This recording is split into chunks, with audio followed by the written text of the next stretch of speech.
también por los cuerpos de acción de respuesta como la CONRED y bomberos voluntarios municipales, quienes han atendido también a algunas personas con pues, situaciones complicadas, inundaciones. Hablamos también de evacuaciones por parte de elementos de los cuerpos de socorro a personas que de alguna manera u otra han sido afectadas con las inundaciones dentro de sus viviendas. Ahora bien, le doy un detalle completo de lo que está pasando, por ejemplo, en el sur del país, en Retalhuleu, donde también han sido pues, escenarios de fuertes lluvias, tormentas, como lo es el área de Occidente. Pero nos vamos a ubicar acá, en Retalhuleu. En horas de la tarde se registró este desbordamiento del estero en Tulate, en el río Tulate, y afectó varias viviendas del sector. En este caso estamos hablando de viviendas que se encuentran en lugares de tierra. Por eso usted ve el área de esta manera, un río completamente, y afectó varias viviendas. Esto en la aldea Tulate, en San Andrés Villaseca, Retalhuleu. Se coordinó ya con la CONRED para que se verifique, evalúe el área, obviamente a primera hora de la mañana, y poder de esta manera evaluar también si es necesario evacuar a estas personas, llevarlas a un albergue en lo que el nivel de agua baja, precisamente porque hay que recordar que este desbordamiento del río pues se da cada vez que viene la temporada de invierno demasiado fuerte como esta, que es la segunda fase del invierno, donde empieza a llover constantemente, y este es parte de los resultados. Así como amaneció allá en Reu, también ha amanecido fuertes lluvias en Alta Verapaz y Baja Verapaz, que ya veremos más adelante.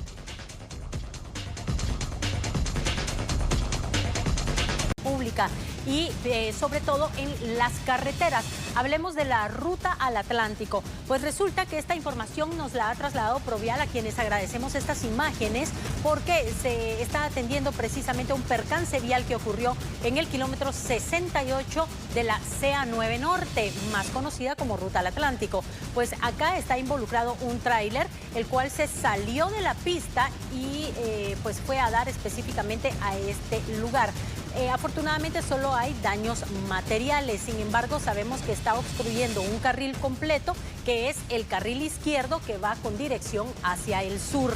Por favor, tengan mucha precaución en las carreteras y sobre todo en curvas, porque tal como usted lo puede observar en este lugar, justo en esa curva es donde perdió el control, se salió prácticamente de la pista y pues tiene daños ahora en la infraestructura de este automotor. Sobre todo pues hay que tomar en cuenta que ya está la conificación puesta en el lugar para que los elementos de Provial, todas las brigadas que están ubicados en este lugar, pues den la viabilidad a todos los que tengan que transitar en los siguientes minutos en este punto. Lo repito, el lugar exacto donde ocurrió este accidente con este tráiler es el kilómetro 68 de la ruta al Atlántico y está obstruyendo el carril izquierdo con dirección hacia el sur. Mucha precaución en las diferentes carreteras. De última hora le hemos dado seguimiento a esta tormenta tropical que se formó en el Océano Atlántico, que posteriormente se convirtió en huracán categoría 1, Laura, y ahora ha alcanzado la mayor, pues en estadísticas, el mayor número, es decir, categoría número 3. Y esto significa pues, una emergencia, una alerta máxima para Luciana. Es el mayor huracán de la temporada que se ha generado en el Atlántico en los últimos meses. Hablamos específicamente de que luego que Marco llegara a Luciana y se fuera desvaneciendo y perdiera fuerza, ahora se enfrentan a otra amenaza en las próximas horas que podría estar tocando este miércoles, específicamente Luciana y parte de Texas, y ahora con categoría 3, que podría ser mayor en las próximas horas, agarrar más fuerza, está poniendo en alerta a las autoridades luego de pasar por el Golfo de México, también hacer estragos en Haití, dejar muerte, destrucción a su paso, también en La Habana, Cuba, en República Dominicana. Ahora ya se acerca en categoría 3 hacia Luciana, hacia Texas, estas partes de Estados Unidos, las costas de Estados Unidos, quienes ya se preparan para el impacto. Esta es la trayectoria de Laura. Si usted se da cuenta, desde que se formó, venía desde Sudamérica, poco a poco fue alcanzando y fue pasando por Centroamérica y el Caribe y llegó a La Habana, llegó a República Dominicana, llegó a Haití, pasó, ahora ya está en el Golfo de México y se acerca para tocar tierra en las próximas horas en Texas y Luciana. Luciana se prepara porque después del impacto de Marco, ahora tiene que esperar algo más fuerte, porque Marco llegó con categoría 1, ahora Luciana llega con categoría 3 y podría elevar su fuerza y su fortaleza y poder ocasionar estragos. Mire esta imagen satelital. Acá le podemos mostrar a usted la fuerza con la cual llega el huracán Laura, categoría 3. ¿Por qué llega a alcanzar esta categoría porque poco a poco se fue fortaleciendo en el Golfo de México cuando era categoría 1 y empieza a agarrar fuerza. Y mire usted el tamaño ahora de esta tormenta que genera pues estragos en el océano Atlántico, oleajes altos. Ahora ya se ha dado la alerta a las personas que se dedican a en estos casos estamos hablando de embarcaciones camaroneras, también estamos hablando a pesqueros y todas las áreas de la costa, hoteles y playas, que se preparen porque Luciana será impactado en las próximas horas por Laura. Laura ya con categoría 3 y podría alcanzar una mayor categoría, es decir, más fuerza y provocar daños a las viviendas, podría provocar inundaciones, lo que ya se ha provocado en otros lugares como Haití, que dejó muerte. Son más de 24 muertos los que provocó en Haití, destrucción completa, inundaciones en República Dominicana. Y ahora Luciana, al ver la fuerza con la cual ha alcanzado su trayectoria Laura, se prepara para el impacto, uno de los mayores impactos de la temporada. Es el huracán más fuerte de la temporada en el océano Atlántico. Ojo, porque estaremos dándole seguimiento a esto. Este es prácticamente el efecto. Observe usted, lo veíamos hace algunos días, era menor, ahora con categoría 3, esto alcanza aún más, su expansión será más grande y el impacto será terrible. Faltas en el territorio, por lo menos en Guatemala, porque resulta que los fuertes aguaceros se han registrado y han provocado también severas inundaciones en distintos puntos del país. En la siguiente nota tenemos una recopilación de imágenes que le presentamos a continuación. Un recorrido en la laguna de la casa.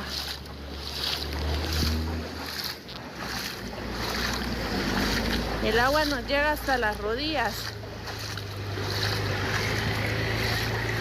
Es por la carretera que está inundada.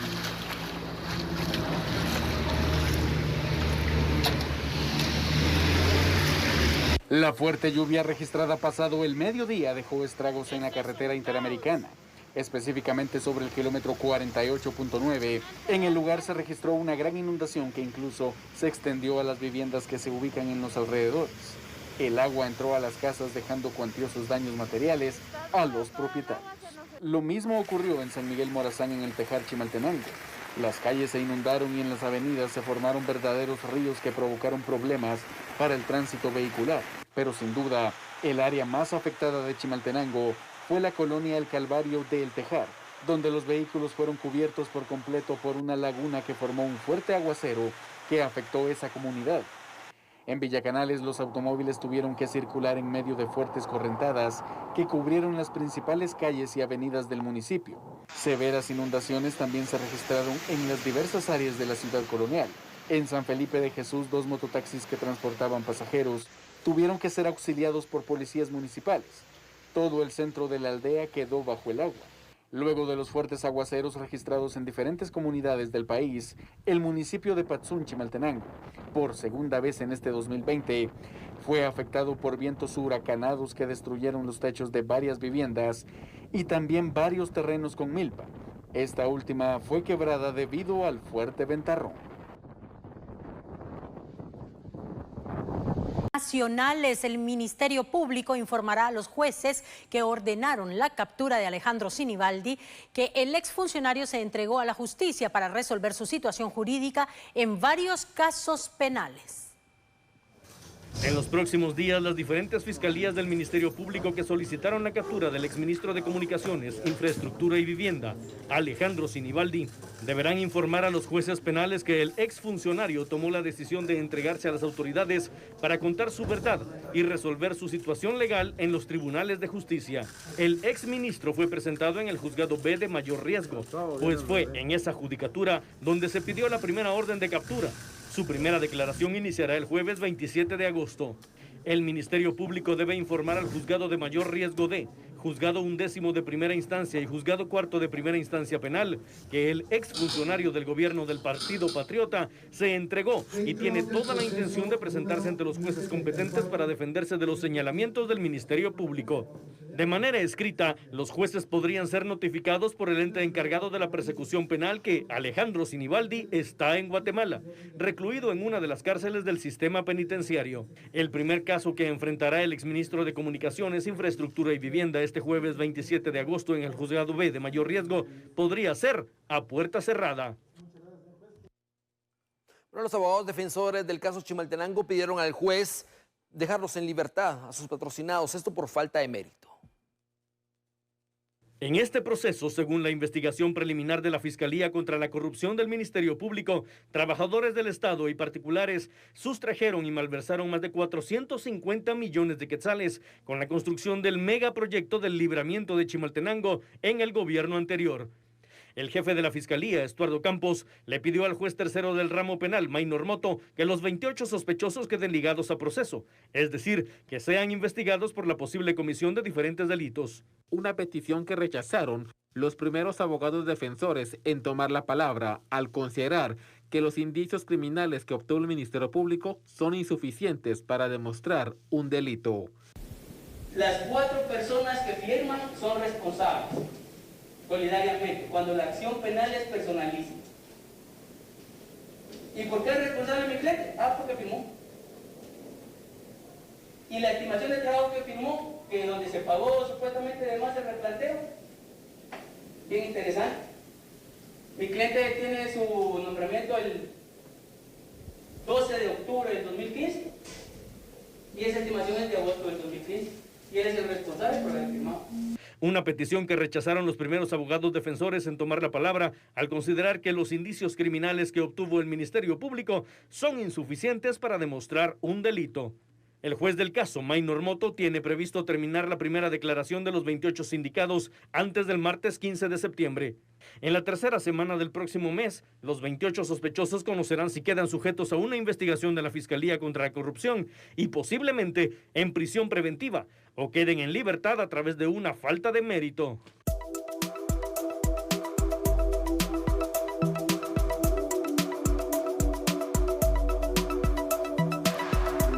Son las 6 de la mañana, 41 minutos. Hablemos ahora de lo que está ocurriendo en el Legislativo, ya que diputados al Congreso de la República dieron trámite en su primer debate a la prórroga del estado de calamidad.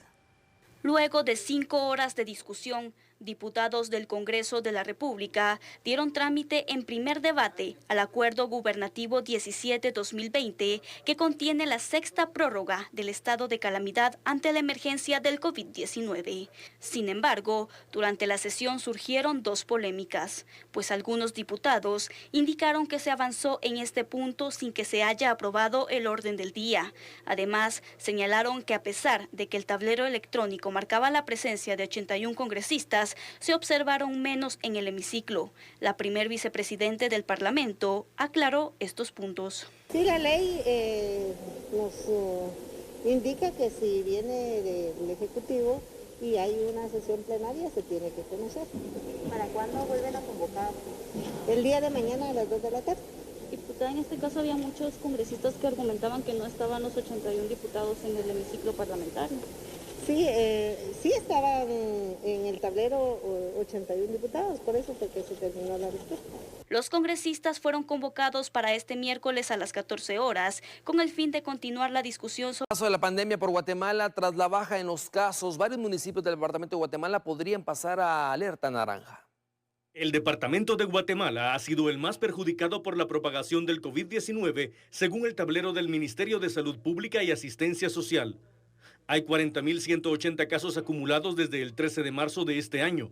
Pese a que la mayoría de casos se han registrado en este departamento, la tendencia a la baja continúa.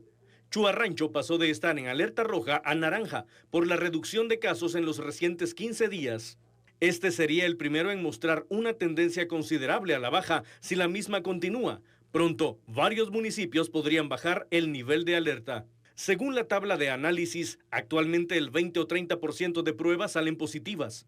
El presidente de la República, Alejandro Yamatei, dijo durante una conferencia de prensa que durante 6 semanas consecutivas la tendencia es a la baja.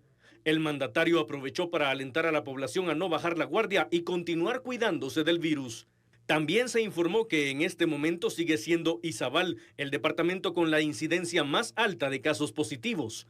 Por aparte, Guatemala extremará control con viajeros provenientes de países con alta tasa de coronavirus. Se trata de un protocolo sanitario que se implementará cuando se reactiven los vuelos comerciales en el Aeropuerto Internacional La Aurora. Actualmente se trabaja en los protocolos para la reapertura del aeropuerto, la cual podría llegar en septiembre, aunque no se precisó la fecha. Una de las medidas será que los viajeros procedentes de lugares donde la enfermedad esté activa deberán presentar una prueba para detectar COVID-19. La otra opción, si la persona no puede hacerla, es someterse a una cuarentena obligatoria según los nuevos protocolos. Para lograr este procedimiento, se anunció que el aeropuerto contará con un centro de salud al que serían llevados todos los casos sospechosos. El presidente Alejandro Yamatei detalló el día de ayer en conferencia de prensa que si la persona es positiva para COVID-19, sería trasladada a un centro asistencial autorizado para atender el caso. Según el mandatario, este lugar estaría habilitado en 15 días, pero luego se tendrían que coordinar los protocolos establecidos por el aeropuerto y las aerolíneas. Después de afinar esos detalles, la terminal aérea podría iniciar su funcionamiento. Según el mandatario, este lugar estaría habilitado en 15 días, pero luego se tendrían que coordinar los protocolos establecidos por el aeropuerto y las aerolíneas. Después de afinar estos detalles, la terminal aérea podría iniciar su funcionamiento. Bueno, y en su conferencia semanal, la OPS hizo un llamado a los países de la región para estar alertas y no relajarse ante el COVID-19. Tenemos diferencias de países. Observamos países que están teniendo una todavía alta incidencia de casos nuevos como Argentina.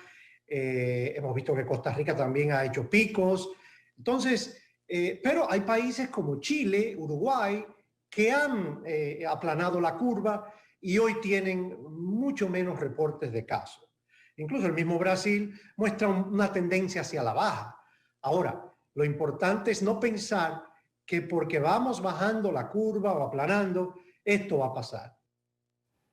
Bueno, observemos ahora, vamos a darle a conocer a usted detalles de lo que está pasando en el paso de la pandemia, los datos ya actualizados a nivel mundial, y tenemos para ello este mapa virtual en tiempo real para que usted vea cuál es el paso, cuál ha sido específicamente los datos que han arrojado las últimas 24 horas en diferentes países. Iniciamos con el total de los casos. Vamos a observar en este momento el total de los casos de COVID-19 que se están presentando a nivel mundial y estamos por llegar a los 24 millones. Observe usted lo que va a pasar en este momento. Estamos hablando de un total de casos activos de 6.637.362. Y ya superamos el total de casos desde que inició la pandemia a 24.105.306 casos. Las muertes, 824.406 personas han muerto a nivel mundial. Estamos por llegar al millón. Y luego las personas recuperadas a nivel mundial son 16.643.538. Es decir, el 69% han sido recuperados afortunadamente. Y el resto se distribuye entre las muertes y las personas contagiadas activas. Así el mundo, pero vamos rápidamente a uno de los países, por ejemplo a Estados Unidos, que sigue siendo el epicentro de la pandemia, y lo vamos a ver en este momento, lo que nos arroja Estados Unidos. Estados Unidos arroja esto, al día de hoy. 5.956.661 casos en total del paso de la pandemia. Activos, este miércoles, son 2.519.051 casos. Decesos, 182.449. Y personas recuperadas, 3.255.000. Esto es en el paso de la pandemia. Veamos ahora qué pasa con México, porque México se ha convertido en el tercer país con el alto número de personas fallecidas. Ojo, porque México ha reactivado sus actividades sociales y económicas y lejos de eso, no ha disminuido, ha incrementado casos y ha incrementado el número de muertes. Por eso acá tenemos, mire, México en total de casos del paso de la pandemia ha tenido 568.621 casos. Superó el medio millón. Activos tiene 114.070. Decesos tiene 61.450 personas que han perdido la vida. Y recuperadas 393.101 personas. ¿Qué pasa con Brasil? Mire la diferencia de Brasil. Brasil en Sudamérica ha tenido también un paso bastante fuerte, es decir, entre Brasil y también Estados Unidos podrían ser los epicentros de la pandemia en Latinoamérica. De hecho, ya son catalogados como los países con más contagios. Mire Brasil, 3.674.176 casos en total del paso de la pandemia. Activos tiene 709.115, está por llegar al millón de casos activos. Ahora bien, 116.666 personas han perdido la vida. Y luego se han recuperado 2.848.395 de los 3,5 millones prácticamente que han sido contagiados en Brasil. A pesar de todo esto, las disposiciones y también las nuevas acciones sanitarias, pues los médicos también cubanos y de otros países como Rusia y España han llegado a Brasil a apoyar. Aún así, el número de contagios ha sido bastante elevado. ¿Qué pasa en España? Nos vamos al otro lado del mundo, porque España también ha tenido que volverse a confinar en algunas áreas. Ha tomado de nuevo las restricciones para por esta manera disminuir el número de casos, porque hay una segunda ola de contagios. Y a esto lo que advierte la Organización Mundial de la Salud y la OPS en Latinoamérica, que tengamos cuidado en esto. Vea, España, 423.224 casos en total desde que inició la pandemia. Y se recordará usted que cuando inició en China y se fue, pues de alguna manera expandiendo por Europa, Italia y España tenían los casos más preocupantes. Bueno, mire ahora, 243.224 casos activos. Después de todas estas situaciones de dejar, de relajar medidas y volver a las actividades, fueron pues sacando nuevos casos y casos locales, comunitarios. Hablamos de 28.924 muertes y 150.376 personas que se han recuperado en el paso de la pandemia. Pero lo que preocupa al gobierno español son los 243.924 casos, es decir, del total de los 423 se tiene más del 50% en esta segunda ola de contagios. ¿Qué pasa con Italia? Italia también es otro de los países, veámoslo rápidamente. Italia también fue de alguna manera recuperando casos, recuperando personas, pero también tiene un total de activos de 19.714 para el total de 261 que tuvo en su momento, y son 35.445 personas que han perdido la vida. Así está el paso de la pandemia por el mundo, y algunos recordarán dónde inició esto, en Wuhan, China. Sí, pero además, y hoy ha sido ya publicado a través del Diario Oficial, desde luego que tenemos acá ya detalles de la publicación de esta mañana. Se publica ya en el Diario Oficial el estado de calamidad por 30 días más, según el decreto gubernativo 17-2020, publicado este miércoles en el Diario Oficial.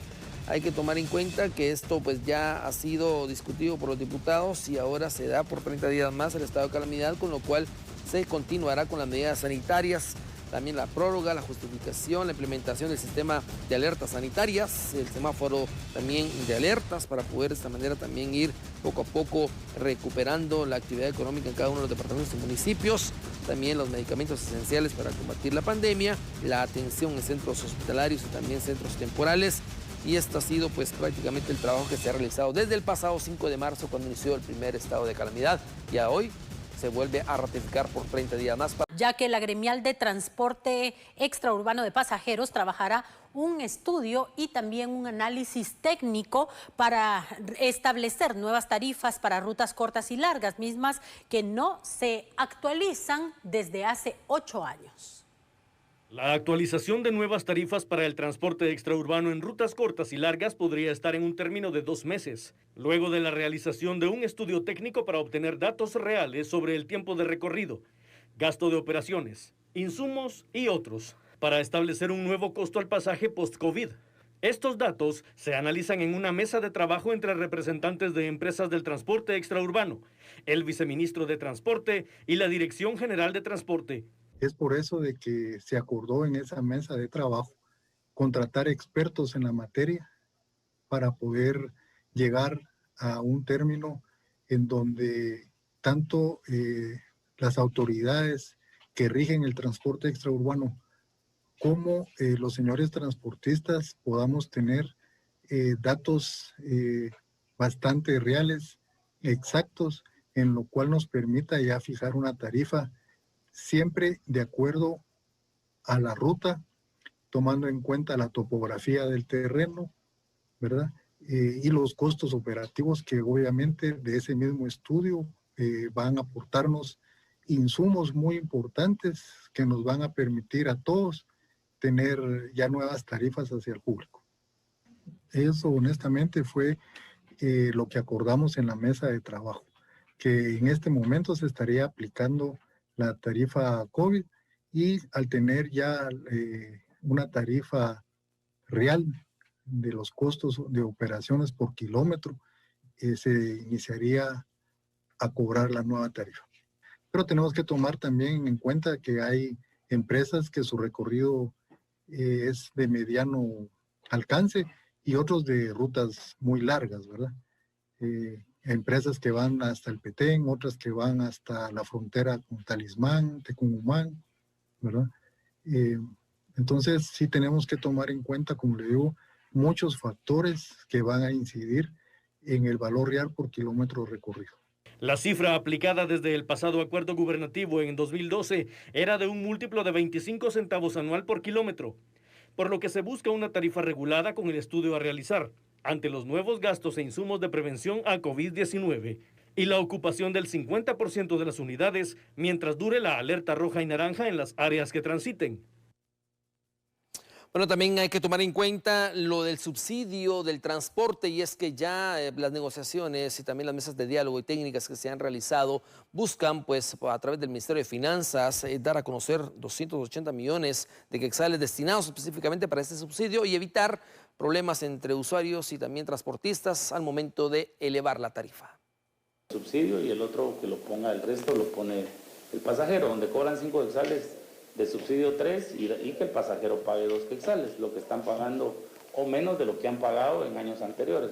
Recordemos también que yo tengo muy claro que la Dirección General de Transportes no ha regulado el tema del pasaje durante hace más de 10 años. Están en 0.25 por kilómetro en asfalto y 0.30 centavos en terracería. Entonces, sí vemos de que, pues, lógicamente, con los incrementos de combustible, de llantas, de servicios mecánicos, de servicios a las unidades, el costo al empresario se le ha ido para arriba, y eso sí lo sabemos. Pero de igual manera, creo que es de hacer una balanza donde no golpeemos al usuario y no golpeemos al transportista, que hoy en día, desde la pandemia, ellos no laboran desde marzo, tienen las unidades paradas. Recordemos que es muy diferente el urbano con el extraurbano. Además, el urbano tiene subsidio únicamente en la ciudad de Guatemala. En los demás departamentos no se les da subsidio. A ellos también vamos a tener que apoyarlos. Sería hasta el 31 de diciembre del próximo año. Porque yo tengo un poco de experiencia en el ramo de transportes, y el darle subsidio al transporte extraurbano sería fatal.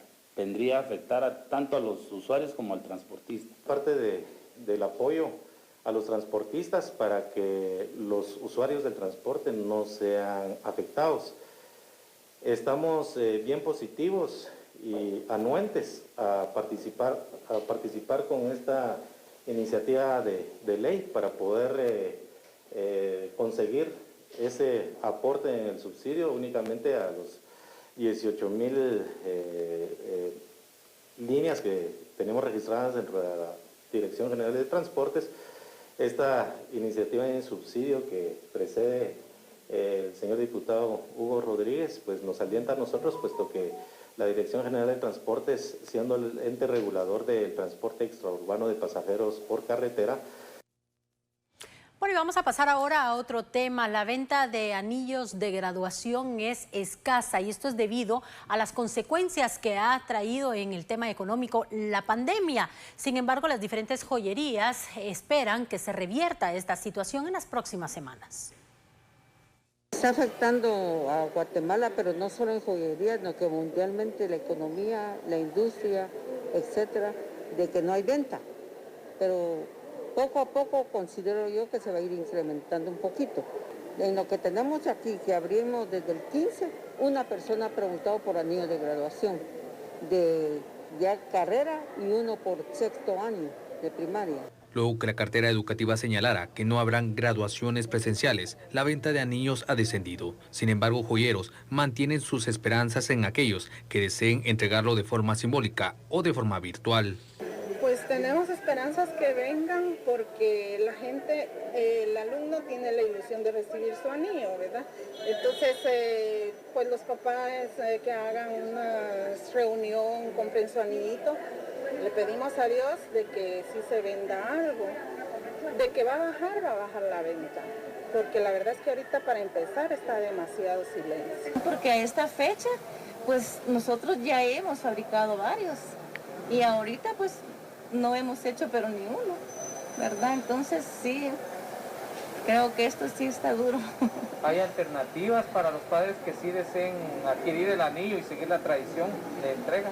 Sí, el que puede pues se le da facilidades de pago, ¿verdad? Entonces es el que quiere se le puede fabricar. Es un anillo tanto para el estudiante como para el padre, significa la culminación de un año escolar y positivo, lógicamente, ¿verdad? Y es un recuerdo perecedero para cualquiera, ya sea un chiquito o un adulto, el que el anillo represente los esfuerzos educativos. Más noticias, el presidente de la República participó en el Foro Estratégico para la Competitividad en Quetzaltenango. Se presentaron los proyectos del Ministerio de Agricultura que se está pensando hacer para aumentar la productividad, la conservación de los suelos, los proyectos de riego, etcétera, etcétera. Se presentó también ya con el gerente del INTECAP la posibilidad que vamos a donar parte de este terreno para la construcción del primer centro tecnológico de Guatemala. Guatemala debe fortalecer su inversión en el país, así lo han dado a conocer autoridades del Banco de Guatemala. La reactivación de la economía ha influido en el crecimiento que se proyecta para Guatemala, que pasó de menos 2.5% a menos 1.5%. Y el escenario más optimista le voy a llamar, con una caída de menos 1.5. Yo les diría, anticipándoles un poquito, que con base a lo que estamos viendo en la economía mundial, más los indicadores que se están dando en Guatemala en este momento, en algunos casos, apuntarían a que nos podríamos ir situando en el rango mejor, digamos, de este que sería un crecimiento de siempre caída, lamentablemente, pero ya de 1.5. A la fecha, solo se alcanza un 9% en la región. Somos el país con menor inversión extranjera directa, aunque Guatemala pues tiene un potencial importante, ustedes lo saben muy bien. Somos el país más grande de Centroamérica y por X o Y razón hay que ver las diferentes causas, pero al final solo atraemos 9% de la inversión extranjera directa. ¿Y qué inversión debemos incrementar? Pues la inversión pública, definitivamente, el capital humano, capital físico, especialmente infraestructura. Al final el sector público debe ser un facilitador del sector privado y de la inversión privada, tanto nacional como extranjera. Mejorar la inversión privada interna y externa. ¿Esto cómo se hace? Pues mejorando el clima de inversión, reglas claras es muy importante y la certeza jurídica. Esto es aplicable a la inversión extranjera definitivamente y trabajar con algunos otros temas más puntuales que actualmente limitan atraer esa inversión. En tanto, el primer secretario de la Junta Directiva del Congreso de la República, Felipe Alejo, solicitó al canciller Pedro Brolo que se termine la relación con Cuba, todo esto en materia de salud. La bancada Todos citó al ministro de Relaciones Exteriores, Pedro Brolo, en donde solicitaron que se le ponga fin al convenio que tiene Guatemala con Cuba en materia de salud, mismo que brinda un salario a médicos del referido país. Como lo dijo el señor canciller, ganan más de 7,000 quetzales por estar aquí, quitándole la oportunidad de trabajo a otros guatemaltecos que son médicos. Pero como parte, dos, que es la que más nos preocupan, es que este dinero está comprobado de que no se lo quedan ellos, sino tienen que entregarle al Estado cubano, lamentablemente, parte de esto. Como el Estado de Guatemala no dé por finiquitado este convenio bilateral entre Guatemala y Cuba, que se va a vencer, según el canciller, este mes de septiembre, que ya estamos a nada. Si ellos no lo dan por finiquitado, yo voy a interpelar al canciller. Alejos destacó que el MINEX dará una respuesta